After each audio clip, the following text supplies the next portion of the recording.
Hey guys, this is a quick tutorial on how to make the animal icons in the style of Planet Zoo, seen in the What's Next for Planet Zoo series of videos.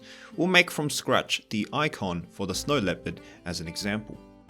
Okay, so I'm using the program GIMP because it's free and open source and it's it's got enough tools at your disposal. You can use any other image editing software that deals with layers such as Photoshop, but I'm using GIMP. So I've got 3 layers here. Obviously the first layer is the core layer, is the ring here, the white ring, and this you can make this pretty easily. You can find it yourself on the web or you can make your own. I made it using the circle tool. Just build a big circle, color it in whatever color you want. I chose white, and then you build a smaller circle that's the same scale, and then you just delete it off so you have a ring shape. Now I've got 3 layers here. I've got a transparent foreground layer that's in front of it, which will be used to superimpose the animal in front of the ring. That will become clearer later. And I've got a hidden out of view black background layer, and this is useful in the future when we try to rub out the edges, and you'll see this being used in a minute. But this isn't needed. You can do this, it just makes the visual aid a bit better. But yeah, these are the 3 layers. So first, I like to change the canvas size. I like to make the whole image slightly bigger. Right now it's 500 by 500 with the circle centered. I like to make it around 600 by 600, but instead drag the circle to its bottom left. Because my convention is that most of the animals have their head facing towards the right, and they're kind of peering out the ring from the right. So we want to have space on the top and on the right for things like antlers, their necks if they're like a giraffe or an elephant, and a bit of space here for them to protrude their head out, especially if they're like a crocodile or a snake. You kind of want more space on the right. So that's why I like to give like 100 pixels on the top and right, based on my convention. So let's check the animal we're dealing with. So this is the image imported. This is a snow leopard, and I have not done a snow leopard yet because obviously it's part of the Planet Zoo game already. So you want to find a picture where there's a clear contrast between the animal in the foreground and the background color. Now snow leopard's great because most of their pictures are with them in the snow, so the snow is pretty much a monotone white behind them, so it's very easy to rub out, and you have the animal clearly defined in the color space. Now, obviously, in my convention, the animal wants to face to the right, so we just flip this, easy. And then we want to try to use the free select tool and select which parts we want part of our icon. Now, if you notice the icons in the Google Drive in the description, I usually don't add the entire animal. In Planet Zoo, the game, they usually only add the portrait of the face with maybe a bit of the neck, maybe even you start to see the shoulder and parts of the forelimbs, but that's about it. You don't really see the back and the hind and the rump areas. So you want to select the main key area. So I'm just gonna roughly select around the face, the head, parts of the neck, and maybe slight part of the forelimb. I'm being extra generous because I'm including the stomach and parts of the back, but I know I'm not going to utilize all of it. And then now we've got the selection, right?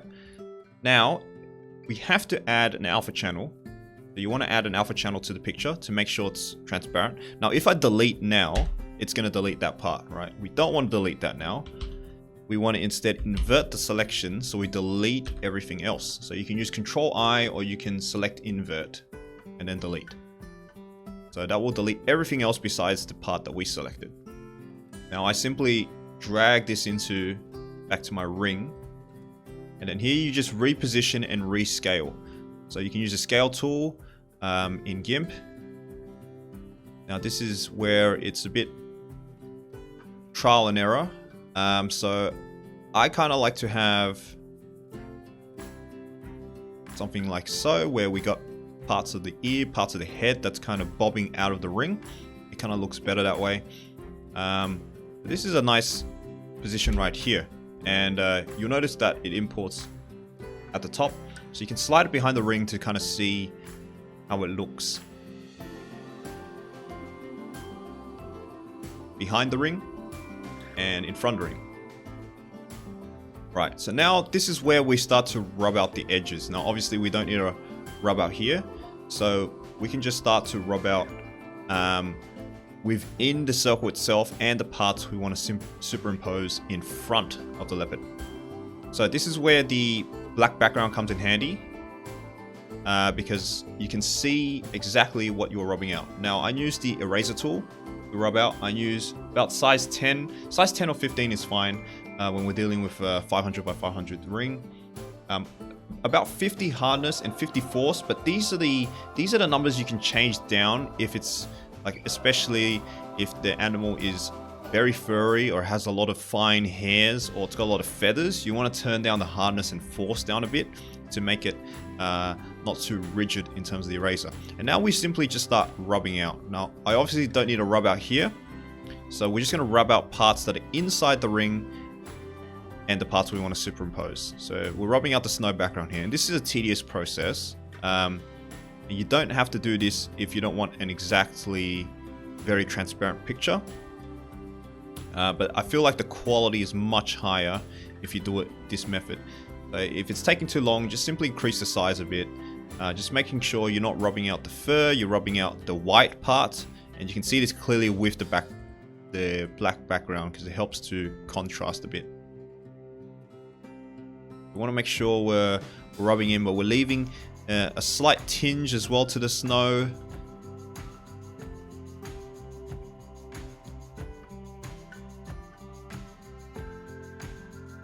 And if you notice that since we're 50 hardness, 50 force, one stroke of the rubber is not going to rub everything out. So you need to do multiple strokes. So that's the disadvantage of using a less hard eraser. But the less hard eraser isn't as forceful and doesn't rub out everything out in one go, which is very useful because you still want a tinge around the outside to keep the transparency. Now these large parts, you don't need to waste your time rubbing them out. You can simply use the select tool and select around it just to chop off this part a bit more to not waste your time. Go back to the eraser. And now this is, as you can see, this is a bit dodgy here because the color of the ear is kind of very similar to the background. This is where I like to turn down the hardness down to about 25. You can turn down the force as well. You can experiment, and we make it a bit looser, a bit softer here, so it kind of merges with the background a bit more. So turning down the hardness and force is especially effective around the furry parts, especially around the eyes and the head, especially around the big cats where they have whiskers and that.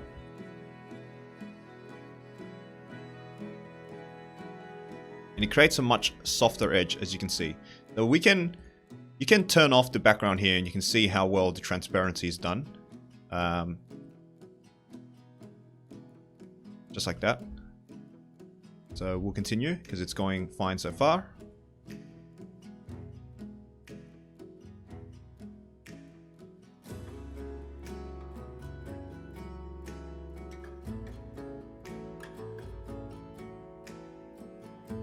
Okay, now we're down to this area, which the chin of the snow leopard, it's very difficult to see. As you can see, it's very difficult to see. We're gonna slice a bit off.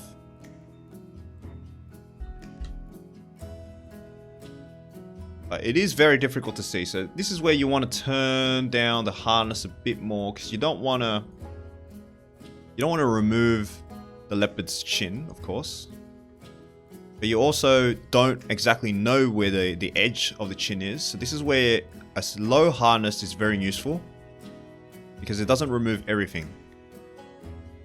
It makes it a bit more seamless. And then now that we're down here, back to the fur, we can maybe push it back up to 50 hardness, get a bit stronger.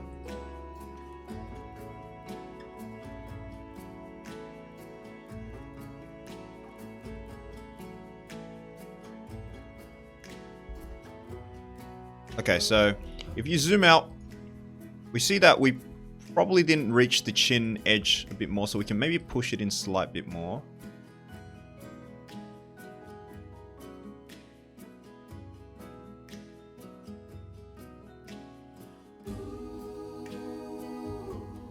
And that's pretty adequate right now. That's pretty cool.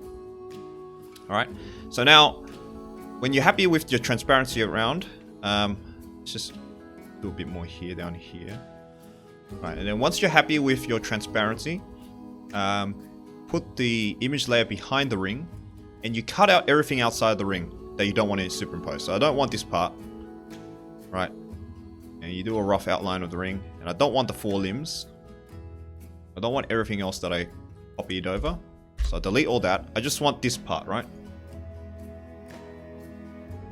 So now I want the leopard to actually seem like it's coming out of the ring to the right side. So we want to select the areas we want to superimpose in front. Like so. We copy this. We select the foreground transparent layer. We paste it. And we anchor it on top.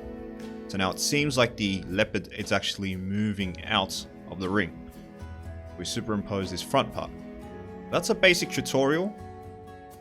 So here is it with the black background. That's a basic tutorial on how to do the animal icons, real life animal images in the Planet Zoo style.